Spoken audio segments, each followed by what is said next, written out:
দেওয়ার কথা শিপ দেয় নাই, প্রতারণা করে আমরা হাওয়ার উপর দিছে। কোনো জিপিএস ট্র্যাকার বা জিপিএস কোনো ম্যাপ দেয় নাই, কিচ্ছু দেয় নাই।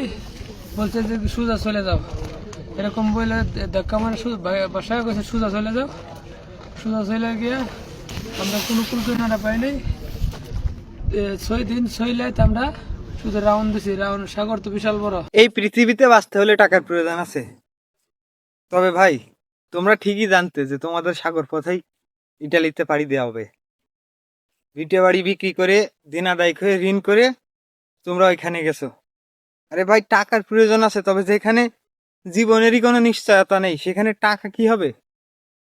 আর এই ভিডিওগুলো কি আমার বাংলাদেশের মানুষ দেখে না? কিছু অসাধু ব্যবসায়ী সাধারণ মানুষের নিয়ে এইভাবে প্রতারণা করে। তাদেরকে কোনো শিফট না দিয়ে, জাহাজ না দিয়ে তাদের হাওয়ার উপরে ভাসায় দিয়েছে। তারা 6 দিন ছিল ওই সাগর পথে, সাগরের ভিতরে শুধু ঘুরেছে, কোনো কিনারা পায়নি। 38 জন বাংলাদেশির ভিতরে 18 জন বাংলাদেশি মারা গেছে।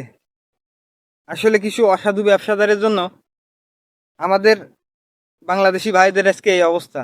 তবে আমাদেরও সচেতন হওয়া উচিত। তারা তো সবাই জানতো যে আমাদের নদী পথেই নিয়ে যাবে, লিবিয়া থেকে গেম দিয়ে নিয়ে যাবে। তাহলে ভাই তোরা কেন গেছিস? ভিটে বাড়ি বিক্রি করে এত রিস্ক নেওয়ার দরকার আছে?